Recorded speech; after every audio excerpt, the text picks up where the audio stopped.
E aí, moçada, tudo bem? Bom, eu estou aqui para falar sobre o crime de tortura, né? O crime de tortura que está previsto lá na Lei 9455 de 1997.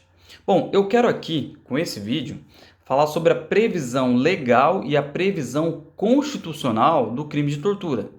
A previsão constitucional do crime de tortura está no artigo 5º, inciso 3 e inciso 43. E lá existe um mandado constitucional de criminalização.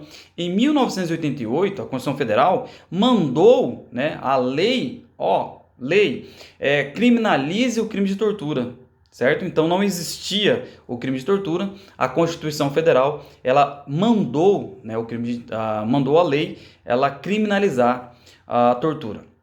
A primeira previsão legal do crime de tortura foi no Estatuto da Criança e Adolescente. O Estatuto da Criança e Adolescente, lá no seu artigo 233, ele previu o primeiro crime de tortura, só que era contra duas pessoas, criança e adolescente. Criança é a pessoa que não completou 12 anos. Adolescente é aquela pessoa que já completou 12 anos e não completou 18 anos. Então, a primeira previsão legal do crime de tortura está lá no Estatuto da Criança e Adolescente, ok? Depois, posteriormente, lá no artigo 4º da Lei 9455 de 97, o artigo 4º ele revogou o artigo 233 do ECA, né? Revogou essa previsão. Então, antes da lei de tortura, existia somente a previsão legal do crime de tortura no Estatuto da Criança e Adolescente, no ECA. A pergunta reside no seguinte sentido.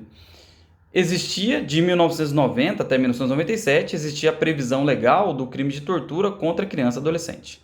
Se até 97 um adulto fosse torturado, qual o crime que a pessoa que torturou, o agente, qual o crime que ele responderia? Sendo que não existia previsão legal do crime de tortura para adultos, somente para adolescentes.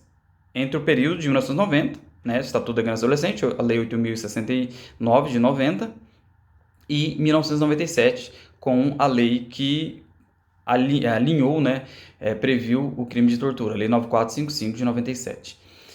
Se durante esse período um adulto fosse torturado, por qual crime responderia o agente? Ele responderia pela consequência do crime, né? Pelo dolo, né, específico de agir. Se ele tinha com a intenção, né, de torturar, se gerou uma lesão corporal, ele responderia por lesão corporal. Se gerou a morte, ele responderia pelo homicídio. Mas não responderia pelo crime de tortura, porque não existia antes de 97 o crime de tortura para os adultos, né? Não existia essa previsão legal. Então responderia pela consequência do crime. Tá ok? Essa foi a previsão legal do crime de tortura, né? E anteriormente, como que responderia os agentes criminosos quando praticavam o crime de tortura contra adultos.